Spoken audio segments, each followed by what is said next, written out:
கவின் நடிப்பில் உருவான பிளடி பிரக்கத் திரைப்படம் கடந்த தீபாவளி அன்னைக்கு வெளியானது. இந்த படத்தை நெல்சன் தான் தயாரித்திருந்தார். இது வரைக்கும் இயக்குனராக இருந்த நெல்சன் முதல் முறையாக தயாரிப்பாளராக இந்த படத்தில் இறங்கினார். இந்த படம் எதிர்பார்த்த அளவுக்கு விமர்சனங்களும் பெறலை. அதே அளவுக்கு எதிர்பார்த்த அளவுக்கு லாபத்தையும் ஈட்டி தரலை. ஆனால் தயாரிப்பாளர் தரப்புலேருந்து நெல்சன் கூறியது என்னன்னா, இந்த படம் அவருக்கு லாபத்தை தந்திருக்குன்னு சொல்லியிருக்கார்.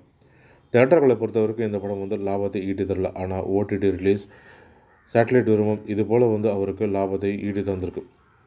இதனால் இதில் கிடைத்த லாபத்தை வைத்து டிஸ்ட்ரிபியூட்டர்களுக்கு அவர் நஷ்டமடைந்த பணத்தை திருப்பி கொடுத்துருக்காரு.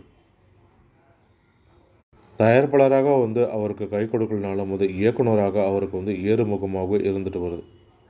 ஏன்னா கடந்த 2009ஆம் ஆண்டு சிம்புவை வைத்து வேட்டையன் என்ற படத்தை இயக்குனார்.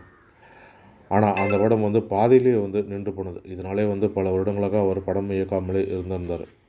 அதன் பிறகு கிட்டத்தட்ட 9 வருட போராட்டத்துக்கு பிறகு தான் நெல்சன் மீண்டும் இயக்குனராகும் வாய்ப்பும் அவருக்கு கிடைத்தது. நயன்தாராவை வைத்து கோலமாவு கோகிலா என்ற படத்தை எடுத்து விமர்சனம்